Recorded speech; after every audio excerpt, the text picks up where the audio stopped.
What's going on, Pokemon Go trainers? Welcome to episode 86 of Lured Up, a podcast where we take Pokemon Go way more seriously than we do ourselves.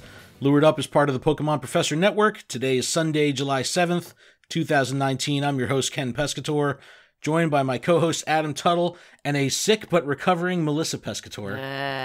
What up, what up? Yo, she's half dead. I really am. She's not ready for me right now. I'm not. But we're not alone today. We are joined by Dark Matter Wolf in the house. What's going on, man? What's up, dude? Hey, what's up? What's up, dude? The chill is real. The Cali style is real. You're in California, right? You're still out there? Yeah, California, born and raised. That's Staying away from the earthquakes? No, we're right in the middle of them. No, pretty much, not really. Wow, man. I saw that stuff. I know JC Picks, Pop Punk Pokemon, had posted, and he's like, yep, I'm feeling it right now. It's like it's going down right now. It's pretty wild, man. Totally crazy. Here on the East Coast, we don't ever experience anything like that. So we get the smallest little thing and everyone loses their shit. But out there, it's crazy. Rainstorm, people can't drive in it. It's like, let's make the speed limit go down 30 miles per hour. Yeah. It's like, no, but dude, earthquakes are no joke, man. And I felt one on the Jersey Shore a couple of years ago with Josh, and I shit my pants. And that was like in Georgia. You were in Jersey, and that was in Georgia. And I shit my pants because I'm literally on the beach, and all I was thinking was tsunami. Yeah, it was like, Pack up small she called me. baby, She was like, ah! It was crazy. All right, little housekeeping really quick before we get to meet Dark Matter Wolf. This podcast is powered by Patreon. Please check ours out over at patreon.com/Pokemon Professor, where you can support this show for as little as $1 a month.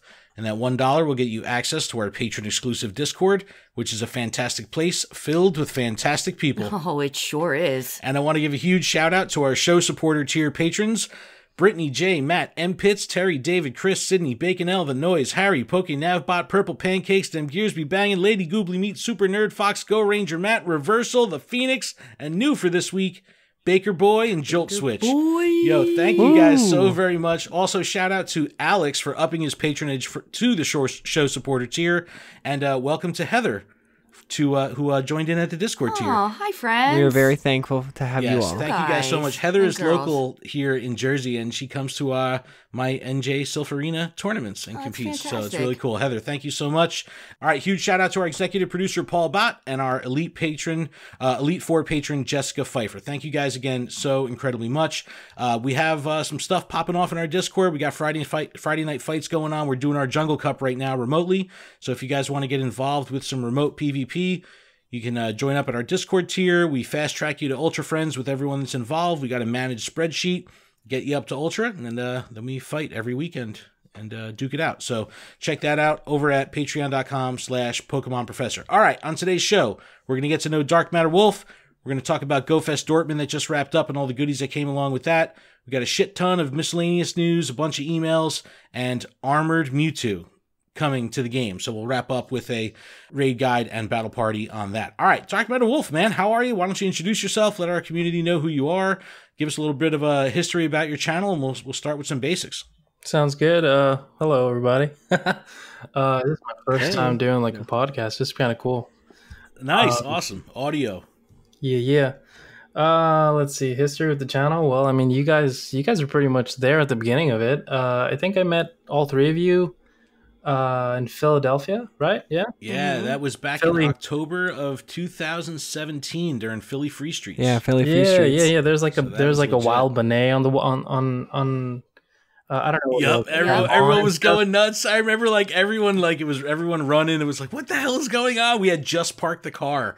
It was awesome, and I was just like, yo, who's this dude with the YouTube hoodie on? Yeah, you were like literally the first person we ran into when we got there. Yeah. It was awesome. Yeah, I saw the benet, and then I saw you guys, and I saw the Pikachu onesie, and I was like, okay, they're cool. They like Pokemon. They're Pokemon people too. I don't know. It was a little weird starting out, to be honest with you. I'm like brand new to YouTube and stuff. Like, I didn't even know what the hell YouTube was besides like how to do a kickflip, how to tie your shoe before like 2016 when the game launched and stuff. A buddy of mine that I went to high school with told me, hey, why don't you make a vlog? Why don't you start a vlog and all this other stuff? Like, this was like late August 2016 too. So all the Pokemon hype was just barely dying down. everybody was hitting like level 24, 26, and then like, stopped playing after like that first month. And then he told me to check out like Casey Neistat, and then after that was literally it. I watched his vlog and I was like, holy shit, this is dope. Yeah. You're telling me I could record my day as like creative and just literally just record my day and make money. Hell yeah. Right? It's like I didn't even know this stuff existed. And then he showed me like all these other people, like all the big YouTubers, like the big, like the mega stars, Logan Paul, Jake Paul, all these other big YouTubers and stuff. And I was like, wow, this is incredible. So I did what any other normal person would do, just finding out what the hell YouTube world and vlog life was. I bought a GoPro and I recorded my first video. That's awesome. Which was horrible. It was 45 minutes long, and I did a shitload of nothing. It's always fun watching early videos, like going back, and same thing like when we talk about our early podcasts, it's like it's super cringeworthy. It's like I hear people say, "Hey, I just found you guys, and I'm working your way through, your back catalog," and it's like, "Oh, please don't." It's like, yeah, like get through like 30 episodes, and then we'll talk. Yeah. So that's cool, man. I mean, Casey Neistat, I think, was an inspiration for a lot of people in the Pokemon space because the way his model and kind of how he did it as a lifestyle thing, and with that kind of casual, lifestyle background and the travel thing, I think that really set the tone for a lot of the Pokemon YouTubers. And I know, like, a lot of the people that we've talked to here on this show say the same thing, that Casey was was an inspiration. And we live, Melissa and I are in Jersey. We're right outside of New York City, so it's really cool, watching his stuff and seeing all that stuff because we're right there. We're in the city all the time, so it's pretty interesting to see that. But super cool, man. That's great. And what's your history with Pokemon outside of Pokemon Go? Like, did you have any involvement with the franchise? I was born and raised on Pokemon. Oh, hell yeah! I had yellow, blue, and red version, gold. It took me a while to get silver, but that was after my cousin Fernando gave it to me. He pretty much bought me my first Game Boy and everything. And then like, as he's like 5 years older than me, so he was done with all the games before I was even halfway through it, taught me everything I knew. And then after that, he just handed it down to me. He was like, well, there's a new one out and I got it, so you can have this old one. And there's a new one out. That's awesome. You know what I'm saying? That's an awesome way to get into it. I had the Pokemon yellow version on a red Game Boy Pocket, and then he gave me his Game Boy Color, and he had the Game Boy Advance. Then he gave me the Game Boy Advance. Yeah, I did. That's rad. I did. Yeah, and that's all it took for me to get obsessed with Pokemon. Like I don't know if it like I talked to other people about it too. Like, but it seems like it was just like a small percentage where your parents were super against Pokemon, and they thought like in the Pokemon cards, like I was obsessed with Pokemon cards, Pokemon anything. And my mom and my dad were like, well, we're not going to buy any more cards. We're going to ground you. We're going to take these away. You're too obsessed with them. And then like somehow like it was funny because like my parents used to believe like they were like the cards were like the devil and stuff, and they would rip them. Yeah, I don't know. It was funny. I guess it correlates with like I literally don't know. It's well, you know what it was? There was a lot of stuff like Melissa and I are older, so we were already out of school and all that stuff, but like it caught a bad rap with a lot of kids in grade school and stuff because it caused so much trouble at the school level. So when they would hear it from the schools that this was causing riffraff in the playground, then it was just like that Adam was trying to beat up this kid for his Charizard. That's how it went. And it's like in my elementary school, I witnessed that. Some kid throwing up gang signs like, "Yo, I'm red, son." Oh, holy shit. That's great. What version you got? Blue or red? Yeah, you're on the wrong side of the tracks, bro. No, but it's always good hearing people that have a history with the franchise that come into Pokemon Go. I mean, I love it either way. If someone gets into Pokemon with Pokemon Go, that makes me excited. And if someone has a long-standing history with the franchise, that's always really cool too. So either way, I'm all about it. I agree with you on that one too. It's really awesome. Like when you meet someone who has no idea what Pokemon Go like Pokemon was before Pokemon Go, and it's like they're learning everything, and it's like, oh, I don't know, you just get like this feeling that it's like you have so much to learn, and it's going to be awesome. Yep. It I'm goes about both to ways. blow your mind, buddy. Check out these cards. Check out these pins. Check out these plushies. But then it's like every Pokemon is exciting at that point. You know what I mean? It's like anytime, and then check out these socks. Yeah, it's like exactly everything. It's like all the merchandise and the anime and all that stuff. Yeah, it's really cool to give people kind of like a crash course on the franchise. But that's great, man. And YouTube it's had an interesting relationship with Pokemon Go, and I think that a lot of the tubers that we've talked to kind of have really developed their own kind of voice and their own kind of style with what they do. And I always like to pick their brains and from a process perspective and kind of ask, what's important to you to get across when you make your content? Like when you make your videos, is there something that you have that's important to you that you want your audience, your community to kind of feel or experience when they watch your content? Anything that's consistent from video to video? I don't really push it as much as I used to in the beginning. But yeah, pretty much it's just go out there. If there's anything you want to do in your life, it's as simple as just doing it. Even if you're pretty jack shit at it, it's all about improvement. Just go for it. There's always another day. As long as you get better by 1%, 2%, even if you don't get better the next day, there's always another day and that goes for like, if you want to be a doctor, do it. If you want to be a lawyer, do it. You want to be a freaking Pokemon Go YouTuber, do it. That's what I would push in my videos in the beginning, even before. Like I made a few videos that was like nothing Pokemon Go, and then I was like, okay, well this is not working out, so I gotta go back to working full time and stuff. And then that's when I found out about Pokemon GO Fest or Pikachu Outbreak. I saw it on Twitter. And I was like, holy shit, there's a whole entire community and I want to go there. And then I clicked on a video one time on YouTube. And then that's when I saw Mystic 7. And then from Mystic 7, I saw Reversal and Nick. And I was like, holy shit, these guys are already doing it. And they're traveling the world catching Pokemon and stuff. I can do that. I can do that too. And then that was pretty much the break point where I was like, okay, I'm going to start this. I'm going to do this. And it got a lot easier to create content when you have kind of like a, not a script, but kind of like a guideline and content that's always being updated, or just in general, you have something to do. It's a lot easier to record your day that way than just going out in the world. Even living in California and Santa Monica area, downtown LA, there's so much to do, but if you don't have your day, planned, it kind of turns into, hey guys, so I just woke up and I'm eating breakfast. Exactly.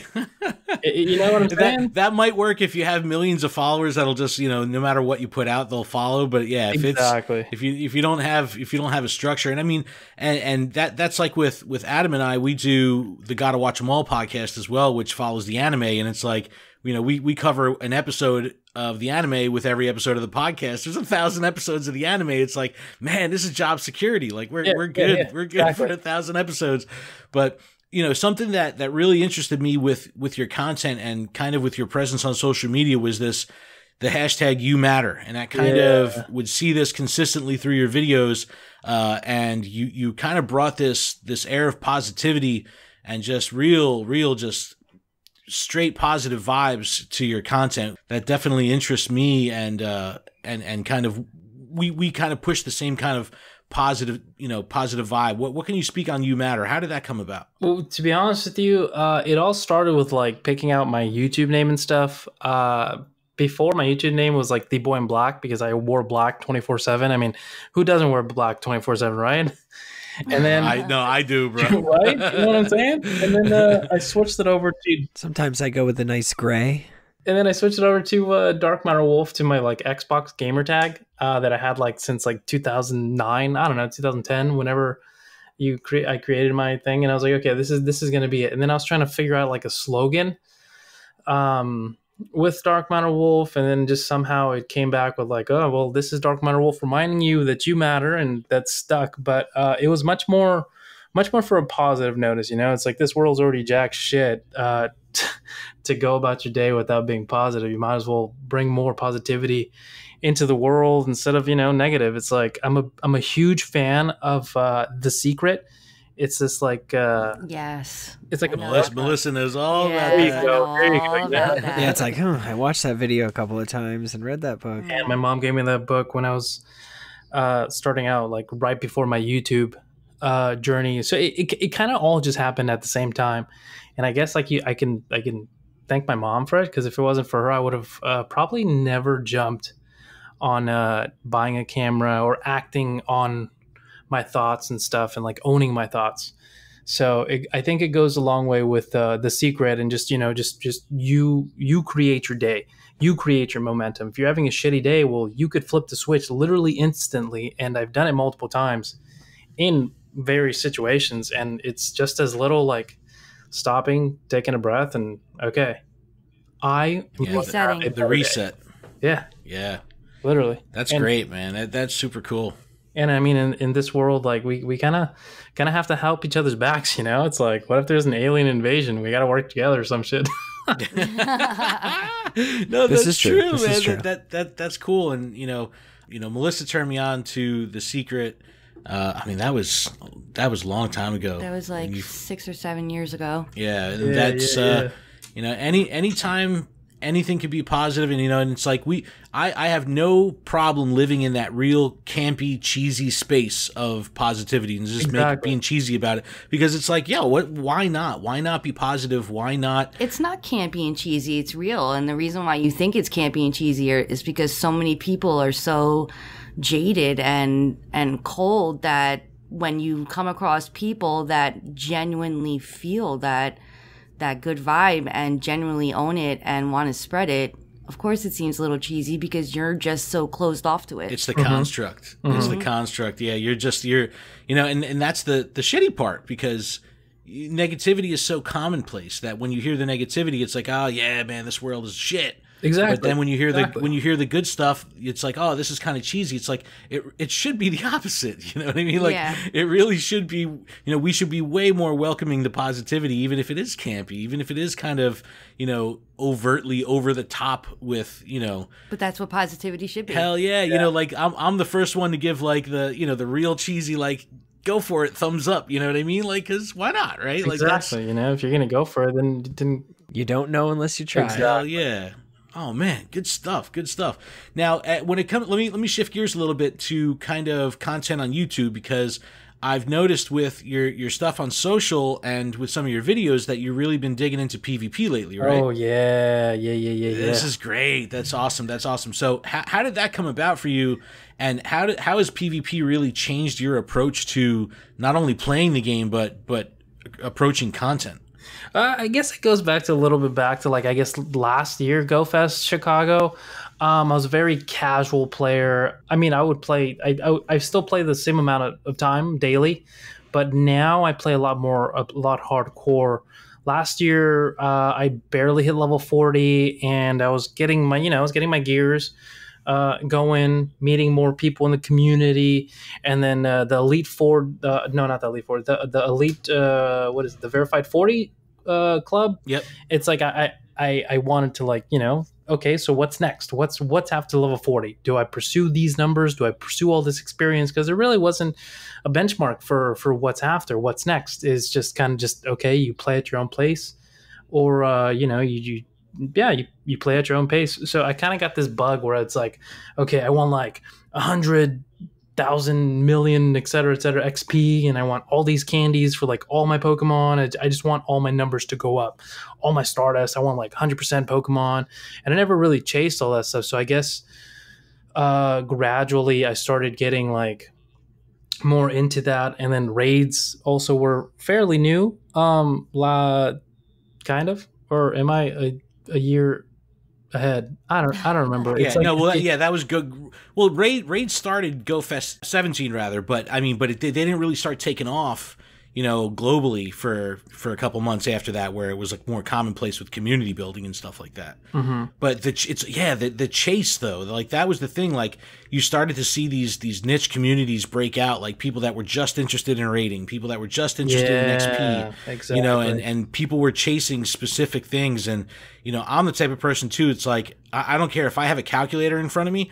I'm doing like 1 + 1 +++. Like I just want to see the number go up. You know what I mean? Exactly. It's like I have that itch. But with PvP, and Adam, you could kind of speak to that too, right? Like you've kind of caught the bug recently. Yes.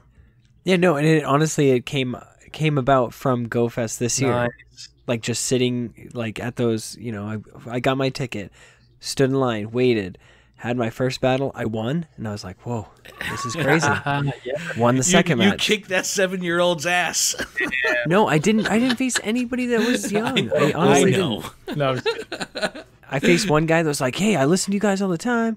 Like, and then I got to the end, and he gave me a run for my money, and he beat me. Nice. And it was like, to be that close felt really good. Yeah, well, that's I almost got on the that precipice. You know what I mean? You get that itch, and it's like, oh yeah, this is something that I can follow and go after, and it's like I walked away with a free T-shirt. Nice. I walked away with a free set of earbuds. Like, yeah, exactly. It was a good feeling. Yeah, that battle arena was cool. top notch. I just wish they would have I don't know. I guess it's a lot, and it's also new. So like broadcasting like every final match would have been a lot of work. But I mean, I feel like that would have been like an even bigger highlight. It's like I could tell my friends after just playing. It's like, yeah, I just got my ass beat. But like, look, I was just on the big screen, and then like there's other people on the big screen, and then that would kind of want to push more people that have never PvP'd or stuff, be like, I want to be on that big screen one day. It's always about that. It's always about that, creating that spark in someone, which is like, I mean, that Pokemon Go does like almost every single day. That's kind of what happened to me with battle. Well, I was always competitive with battling and stuff. I did the whole DS, Game Boy battling, and I tried it with Let's Go as well, but I just didn't have the audience on YouTube to pursue it more, and it just wasn't, the longevity of battling PvP for Let's Go wasn't really there.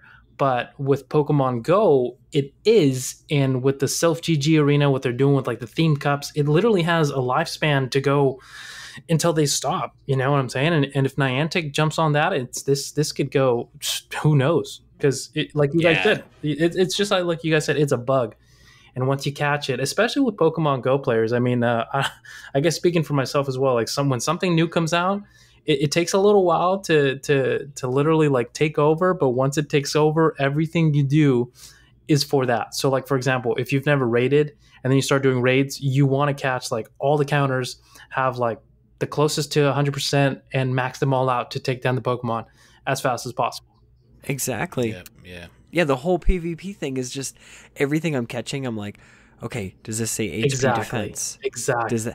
Is that the best? I'm putting it through the Discord PvP bot, and I'm like, all right, I'm still like 508. Like, that doesn't make sense. This should be the best, and it's not the best. It needs to have like a 0 attack, and I'm like, how do I get that? I think with what the Sylph Arena is doing, and how, what like King and Zionic and Nick and Holly, they're all getting involved with the production element of it and shoutcasting, and I just watched the of course we were at Chicago GO Fest for the North American Championships, but the Dortmund Championships just took place. We're going to talk about that later in the show, but even just seeing the how far the production quality has come from Chicago to Dortmund with the coverage of the event, and how Zionic and King were kind of just like flowing off each other and covering it.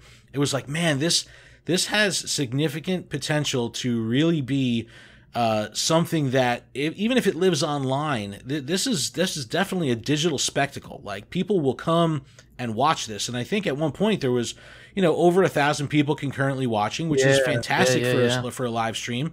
And it's like, when you see that and knowing that they're going to be doing it again in Japan, it's in August, it's like, man, this is really happening. Like, this is going to be pretty significant. I mean, what do you think, man? You think this has a chance to kind of grow its own legs to be like a legitimate esport? I want to, I mean, anything's possible 100%, and especially with something with like this. It's like, this is a community of Pokemon Go players, and naturally, there's different kind of, in the anime, there's different kind of trainers. There's breeders, there's like Brock, and then there's other trainers that want to be the best, and there's just casuals and stuff. I think with Pokemon Go, it's the exact same way. Like, everybody's got a different play style, and then there's those hardcore trainers that need something next. Like, I mean, and then there's that, it's a bug that everybody's just going to catch, and everybody's just going to jump on it. And with Pokemon Go, it's like, it's the new level 40 post game. You're like, what do you do after level 40? You know what I'm saying? There's people that I've met that PvP. Exactly. I've met some people that are dude, it's so crazy 38. how knowledgeable these people are. It's insane how much they understand the mechanics of it. It's crazy. Like when hearing King's commentary and how he's able to kind of, know what's going to happen, 3 moves ahead. He's like, oh, we got to look out for the switch here. He's going to come in and, do this. And don't worry, he's already, he's counting moves. So he's like, he'll come in and be able to fire off a charge move. Like, it's like amazing how incredibly aware these elite players are. And it's definitely inspirational. And I think that, even for a new player that's getting into PvP, there's a lot to really work towards, and it's if people were concerned with Pokemon Go not having depth of gameplay, it's like, man, PvP opens it up, even though the game doesn't even tell you any of it. Exactly, it's all there. It's just a matter, it just leaves it to third parties like Sylph and the community at large to kind of make sense of it all and figure it all out, which we've been doing a hell of a job of with,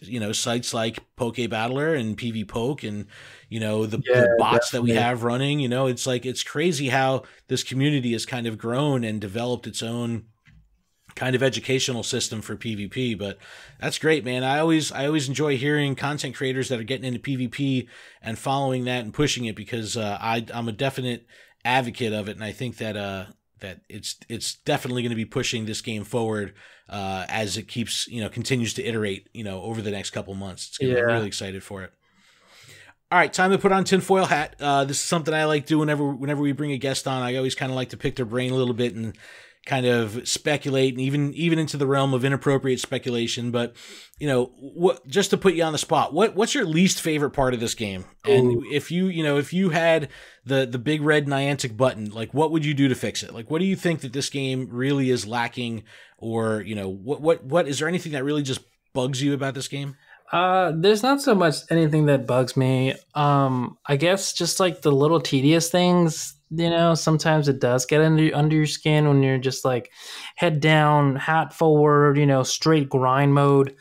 It like the raid counters, like, what's going on, Niantic? Can we get like a ready, set, go raid counter? Like, I understand the seconds and stuff, but like, sometimes it just takes too long, and it's like it's especially if you're soloing. Yeah, exactly. Yeah, and if they appreciate our time, they should like, do that.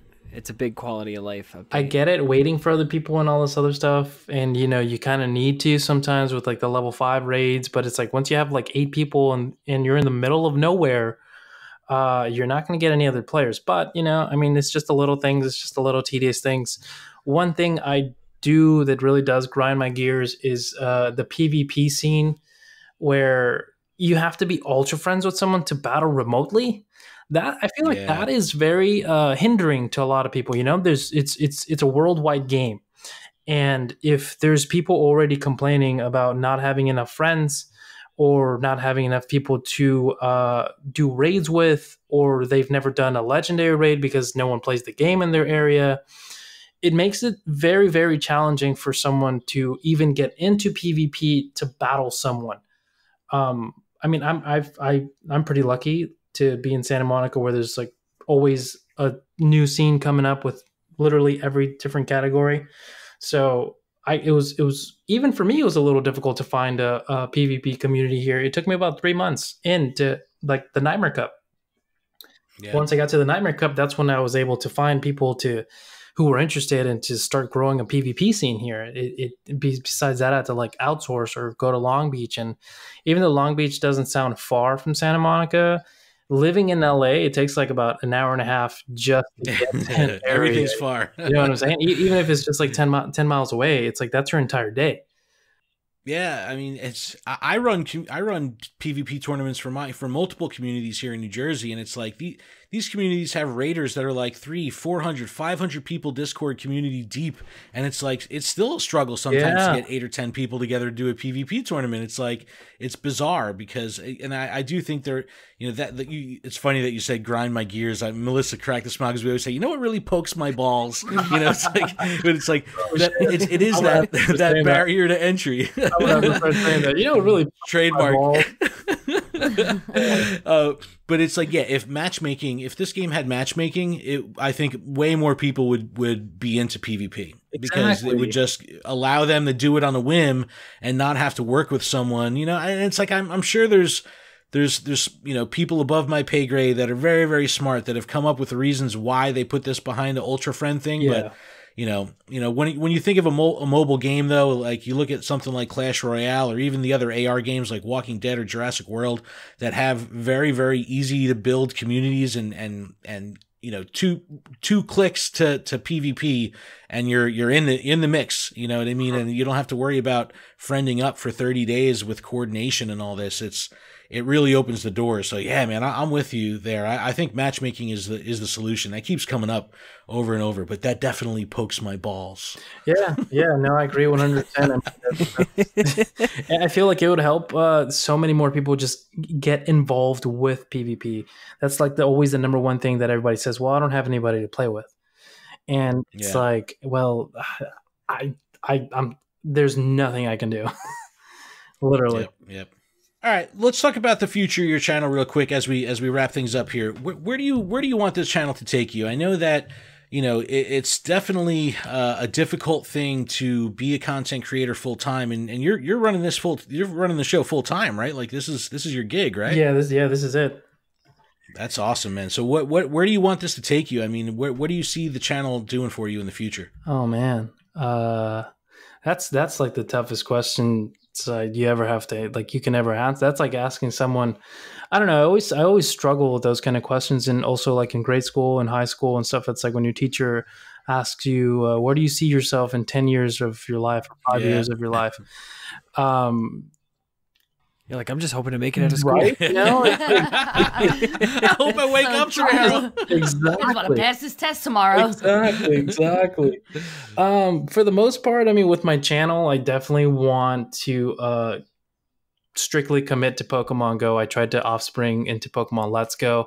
I guess it's just a little advice for every upcoming and smaller YouTubers out there, and even bigger YouTubers out there. Like I've seen a lot of people, content creators, go from one type of content to another on the same channel, and it kind of really hinders them. It's kind of like a stab in the back. It's like, oh, well, okay, well, you're strictly Pokemon Go, and now you're throwing Sesame Street onto me. You know what I'm saying? It's like, I didn't subscribe to this. It's like, now imagine if it was like a paid subscription, like your insurance company. Oh, I'm going to cover you 100%. Oh, well, now we're just going to cover you something else. It's like changing the contract. Yeah. So definitely 100% Pokemon Go wise is going to be on my channel, and a lot more traveling. Hopefully, just financially, you know, things get expensive. It gets really expensive to go around the world. Travel is brutal, man. Yeah. Travel, the airfare alone is significant. I just got it. Yeah, it is. Depending if you don't plan for it. Like last year, I did the most traveling I've ever done in my entire life, all in 1 year. Like I've never gone anywhere besides like Mexico with my parents. Last year I went to, I don't even know how many different places I've gone. And it was all because I planned it ahead of time. If you plan ahead, like I've said this in a couple of my videos as well, like if you want to do traveling, I definitely 100% recommend it to everybody out there, especially like the younger crowd, you know, people who are still in high schools, you know, don't even get a summer job, just go straight into traveling, take a backpack trip or etc. But plan for it. Like if you plan a year in advance, like the airfare is super cheap. And the crazy thing is that airfare is all scheduled like almost a year in advance, which is insane. So like example, if I wanted to go to Philly, like I would start planning now for like half a year in advance, and also knowing, you know, what times are the best times to go visit places for the cheapest and stuff. I mean, you could find it all on the internet. And you get the ticket for a fraction of the price because you're just booking so far ahead. Yeah, that's good, man. I mean, it's like, that's why I hear these people say, "Oh, I'm going on a whim." It's like, "Oh, I know that ticket hurt. I know that shit hurt bad," because you're just picking it up now and you're leaving in 2 days. It's like, oh, that was probably pricey. But I mean, in the long run, it's super super worth it. Adam knows that. Adam knows that very good because he didn't book his ticket till like the day before. Jerk. Might go fast. Yeah, I was on the same boat as you. I tell you that. Yeah, it just it happened. Future of the channel is definitely Pokemon Go, traveling. I want to keep pushing that positive message that you can do it too. Like if there's something you want to do, like literally, it's just as easy as doing it. I mean, I'm a living, breathing example of it. You guys are as well, and everybody else out there that's creating content. It's just a way. It's just a much bigger game now since everybody and their grandma has a YouTube channel. You know what I'm saying? Yeah. Hey man, that's good. The more the merrier. Exactly. It's all good. It's all good in the hood. Well, dude, thank you so much for coming on the show, man. I really do appreciate it. I genuinely appreciate your positivity and how you bring that to your content. I think that's super important in this world, not just in Pokemon Go. Yeah. I definitely appreciate that. But anything, why don't you let our community know where they can find you? We'll put links in the description of everywhere they can find you. But where do you want our community to come check you out? If you're into PvP, you could check me out on my new channel. It's More Dark Matter Wolf. It's going to be a second channel I'm actually launching in a couple of days. So if you guys want to jump over there. Oh, hell yeah. Nice. Strictly PvP. And then, whenever the new games come out, I'll do some more Pokemon battles on that channel. And then my main channel, which is going to be like my Pokemon Go lifestyle. I started saying this like, welcome back to my vlog and a Pokemon Go lifestyle because, well, it really is a lifestyle. You live and breathe and wake up to Pokemon Go. But you guys can find me on Dark Matter Wolf. And yeah, thank you guys so much for having me on the show and keep it was a pleasure having you. Yeah. We really do appreciate it. Hopefully we'll be able to hook up again in the future at some events. Maybe they'll do another Philly Free Streets. You can come out to the East Coast. Yeah, that one was definitely. Yeah. Oh, dude, that was a great event, man. That was so much fun. Yeah, it really was. And the best part the craziest thing about that was there wasn't even anything added. It was literally just going to Philly and playing that day. There was no increased spawns, no increased raids. It was just like people chilling in Philly just in ridiculous numbers. Well, I thought they added stops. No. There wasn't shit. No, it was they had natural, right? Yeah, Town. they had a booth. What? They had a booth. They had a booth where you can. That's all we need is a booth. It was a scavenger hunt. Scavenger hunt. They had a table and a tent. I would say, not really a booth. That was it. But that's awesome, man. But all right, dude. Thank you so much again for checking us out and coming on the show. Yeah, thanks for hanging out. I really do appreciate it. You were one of the first people I wanted. First people we met in this community, and you were one of the first people we wanted on the show, so I'm glad it finally happened. But thanks again. But we're going to definitely we're going to be taking a break real quick. When we come back, we're going to wrap up with the news, talk about Go Fest, go through some emails, and build out this battle party for Armored Mewtwo. So we'll be back right after these words. Later. I'm back. I play Pokemon Go every day. I play Pokemon Go. And we are back. Let's talk about some Go Fest Dortmund. Let's do that. Was that your impression of me? No, if I was doing you, I'd be like, and we're back. That's more accurate, yes. All right, guys. And we're back from our break. Sure is. Yo, how good was JT Valor's It Sure Is last week for Melissa? I pulled her into the other room. I was like, you got to hear this. I cracked up laughing. I'm glad somebody brought it good. Yeah, no, that was good. But Dark Matter Wolf, thank you again for coming on the show. Good vibe, man. Yeah, he's fantastic. Yo, I'm I jealous. love the whole You Matter thing, and I hope he runs with that and really pushes that more. If you're not dig subscribed, the Cali vibe. subscribe. Yes, go smash his like button and subscribe button very gently. Smash it very gently. Yes, push it very gently. No, he was a totally good guy, man, and really cool. I'm so happy we got him on. All right, like I said earlier, we're going to talk about Go Fest Dortmund. Got a bunch of miscellaneous news, couple emails, and then we'll talk about Armored Mewtwo. Melissa has feelings.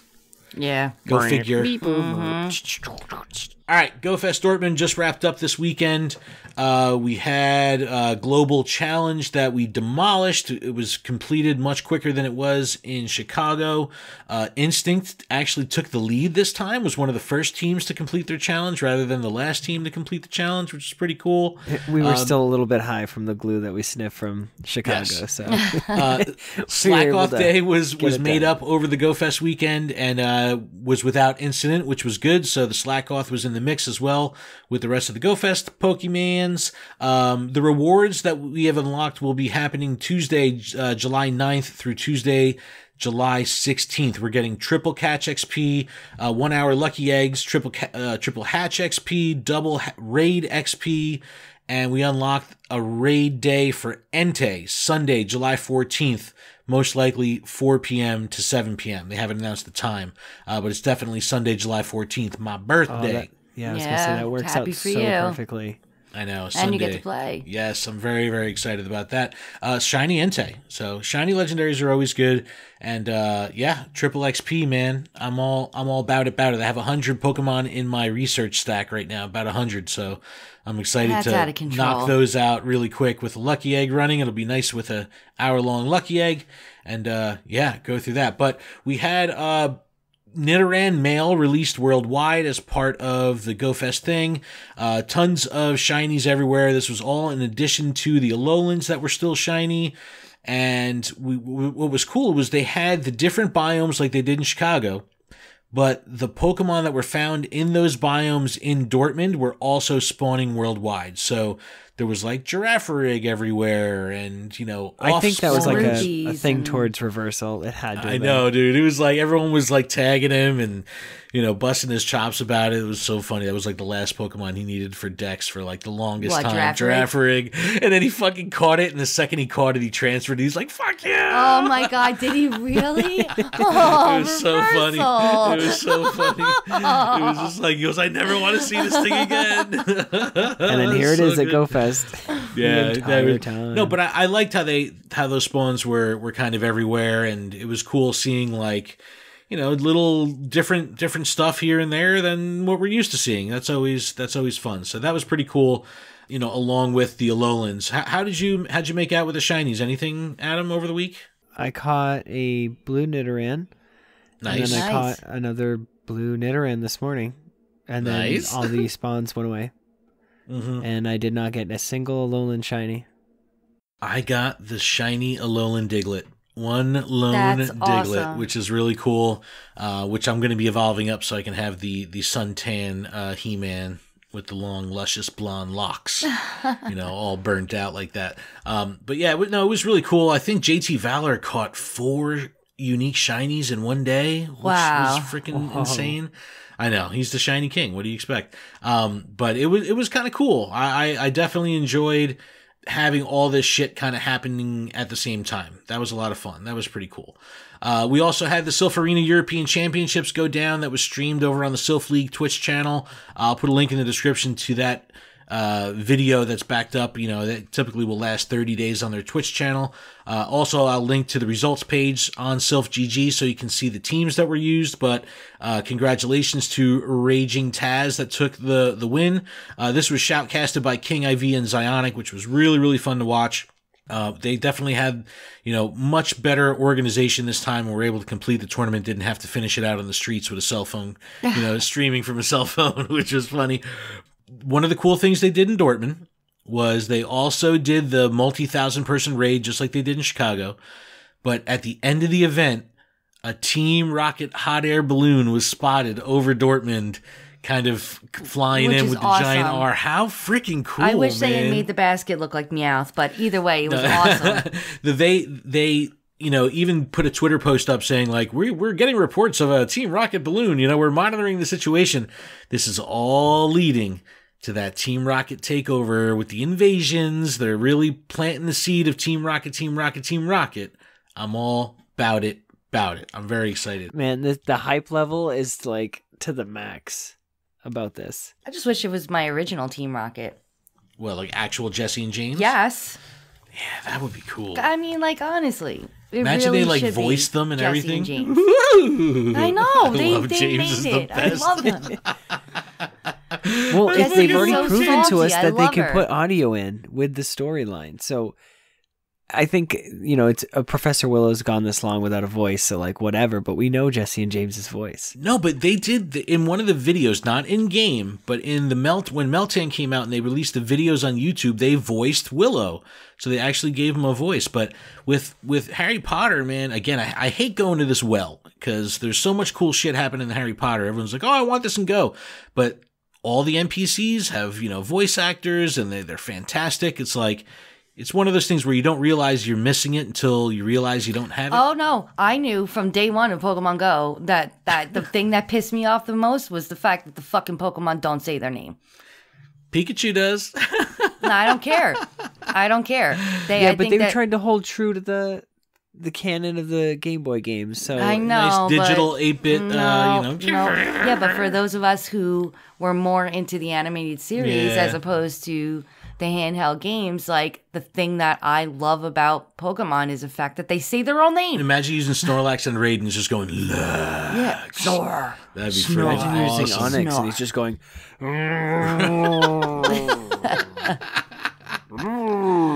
I love it. That doesn't say Onyx. I love it. GO Fest Dortmund was a success. Definitely cool seeing the stuff on social media that they put out. Wish I was there. Maybe one day we'll be able to travel internationally for Go. That would be really freaking cool. Coming up, the first weekend in August is the Japan Go Fest, so that'll be awesome. All right, couple listener emails I want to run through really quick. This first one from Chris Dad, also known in our Discord as Doug the Llama. He says, hi, Ken, Melissa, and Adam. Major props for all that you do. You're a great blessing to the whole community. I'm a newbie to PvP, and I need an advanced course in how to choose which mons to power up and which to go alone, which to leave alone. He then goes into detail. He talks about kind of like some specific stats. I won't go into it here, but what he asks is, does level surpass IV? Is there a way to factor this on the fly without going to PvPoke or another third-party app every time I'm trying to build a team? By now, I bet Melissa is about to scream nerd, but I just don't want to be wasting dust and candy all the time. Thank you in advance, and a huge battle party whoop whoop from the Bluegrass. Chris Dad, Doug the Llama. So, unfortunately, man, there's no real in-game way to know IV spreads. Especially evolving and getting those numbers. It's just, there's no way to know. You have to have like IV Calc or whatever, because that's what I use, or whatever, or Pokegenie or whatever, just something that you can mimic the evolution process and see what CP it will lead to, because you don't want to waste dust. Yeah, like well, I evolved the Slacking in it because I wanted Vigoroth for the Jungle Cup, and it evolved to 1506. I was like, you suck. It was so bad. Yeah, but, and I'm wasting candy by doing that. And, and it's like, so you have to go to the PvP bot in our, PvP section and just, enter in the stats and see what it, what level it is and if it's worth anything at all. The general rule of thumb, if you want to use an in-game tool, is it's ass backwards compared to raids and gymming. You want a shitty attack stat. You want low stats in general for attack. So you want low attack, good defense is really what you're looking for. There's no real way to kind of define it. Yeah, I don't transfer anything anymore unless it says, if it says anything with attack, unless it's perfect 100%, it's just gone. I'm like, I don't want that. There's no easy way to do it. You kind of have to use these tools, unfortunately. But again, the difference between caring about this stuff like 100% and being a little bit more casual about it, it's really only going to affect elite competition. For the most part, use who you want, have fun with it. You know what I mean? Don't let this be a barrier to entry of preventing you from building out a team. When it comes to like which Pokemon to power up and which to leave alone, without going into like running their IVs through a calculator, that's the only way to tell which is going to be worth it. And in most cases, you're going to want a 0 attack stat and a higher defense stat, higher stamina stat, because, like you asked, level typically does trump the IVs, because you want to get your Pokemon to a higher level while retaining it under that 1500 CP cap. And some Pokemon, like Medicham, you can power up to level 40 and still have it under 15. So you want a perfect one. You want 15, 15, 15. But, a Pokemon, a different attacking style Pokemon, you're going to want that 0 attacks. It's just a total... It doesn't make sense. Yeah, it's a total paradigm shift. Doesn't make sense. So stupid. Pretty much any of my 100%, I just power up until they're just under 1,500. And that's just what I have. And you see, but that's so shitty, though. That's so they're going to suck unless their max CP is under 1,500 natively. You're not going to want to use that Pokemon in PvP because they're going to be at such a low level when they reach that 1,500. So it's definitely hard. Get familiar with those tools. Get familiar with the bot that what we're running in our Discord. But again, you're going to have to run it through some kind of IV calculator, get the IVs, then plug the IVs into the the tool. That's too much. It's cumbersome. It's very, very cumbersome, and the game just doesn't have a way internally to do it because they're not. They're hidden stats, and in the main series games, even in Let's Go, it's like you can see the IVs. It's like, show us the fucking IVs. Don't just let us know if it's perfect, because that's all we can really tell at this point. But thanks for writing in, Chris. We really do appreciate it. Next email is a quick one from Jolt Switch, also a patron. It says, listen to Lured Up every week. Really excited about the Pokemon Professor Network. I post content on Instagram, host PvP tournaments every month, and try to keep the AR shots coming on Instagram. That's awesome, dude. I love when people that listen to our show are creating content on the regular, on the daily. So best of luck with your stuff, man. Send us some links. We'll definitely feature it and in our description so people can come. We'll send some traffic your way. We definitely want to check out your stuff. Thank you so much, Jolt Switch. All right, a couple bits of miscellaneous news. Actually, a ton of miscellaneous news here. It's so miscellaneous. Adam, have you spent money on the game recently? No. That's good. There's a box sale. There's always shit on sale. Of course. But the Ultra Box favoring Raiders, Adventure Box favoring Grinders. You can get a box with a bunch of raid passes. You can get a box with a bunch of incubators. That's pretty much the long and short of it. It's all about the incubators. Yeah, I went to the lake today and I'm looking at the box like, not worth it. I really do want all of these incubators, but I'm also sitting on like almost 30 lures. Yeah, so it's that's the problem. You end up building up a surplus of shit because you're forced into these package deals. But it's worth it because when you do the math of the incubators alone, it's still worth it to get the box. Depends on which style you're into. I'm into the eggs. I'm into incubating when there's an event. When there's not an event, I play it cool. I chill and just let the coins rack up with a, free to play style. Once there's an actual event, if I need something, I'll buy something. But if there's not a hatching event going or anything like that, I'll chill with it. Let's see. I don't want to talk about it too much, but GoHub did put a fantastic article out on Wizards Unite and the features that are in that game that should be in Pokemon Go. So I'll link to that in the description. It's worth taking a look at. Let's jump over to Go Ranger for a quick check-in. What's up, everybody? It is Go Ranger Matt, and this is the Go Ranger check-in. Candela's global rewards are starting Tuesday, like we mentioned earlier. Groudon raids will be wrapping up Wednesday the 10th, so a day after this releases. Armored Mewtwo will be taking its place. July and August research is happening with a new breakthrough that's Latios, Latias, Kyogre, and Groudon. Also, Shiny Spinda number 8 is available in research. What makes the Shiny Spindas cool is not only are they just a different color, but the patterns are slightly different as well. So, oh wait, maybe I'll be able to tell the difference. But get this, when it comes to February and the one with the heart on its eye, the shiny is a broken heart. Oh. So it's really cool. That one is definitely a standout when it comes to that. And they're I'll like still never get it because I don't have any of them. You got a shiny this week. I did get a shiny this week. She got the Mountain Dubudo. I did. The Kabuto. Mountain Dubudo. Mountain Dubudo. She's wanted that one for a while, too. Because of the fast catch the fast catch on Android. Yeah, that's something I have noted here, too.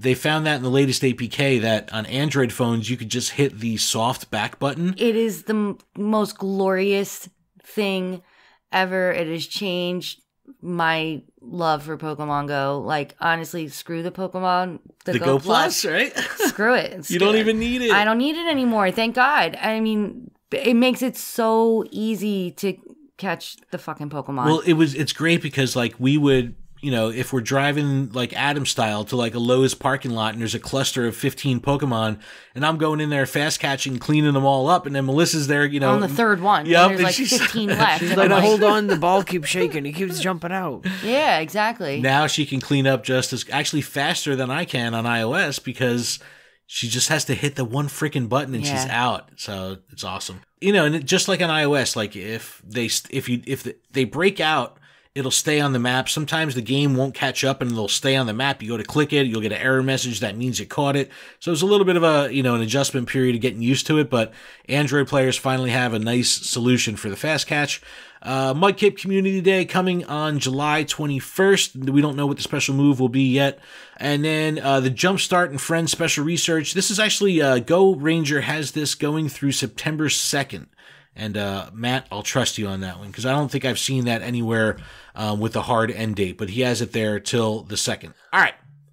Armored Mewtwo. Fucking stupid. This is Autobots roll out. Fucking irks me so bad. Gundam Mewtwo is really what it is. He looks so stupid. It's over the top. It's over the top. So this is part of a promotion with Mewtwo Strikes Back Evolution, the new movie that's releasing in Japan this month. Should be coming as a Fathom event in November here in the States.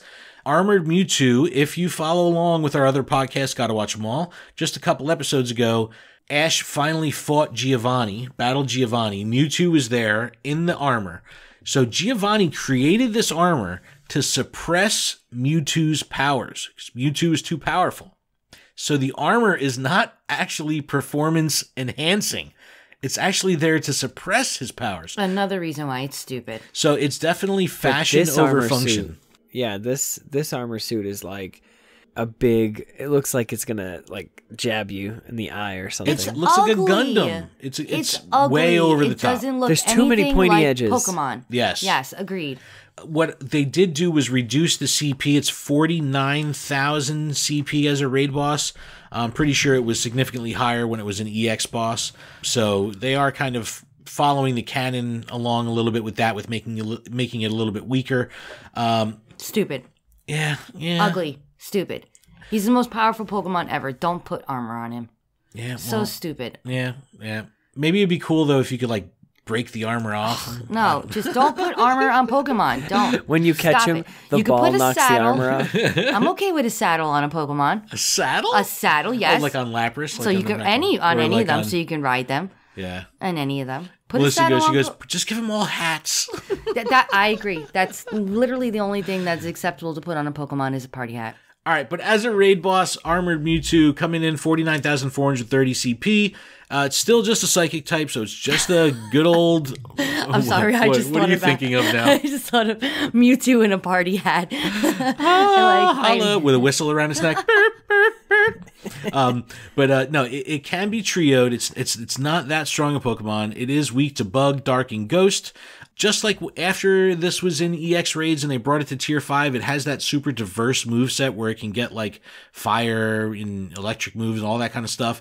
But really what you want to look out for are going to be depending on what counters you're bringing. It has Ice Beam, which is going to wreck your Giratina. It has Focus Blast, which will wreck your Dark types. But like I said, it can be trioed.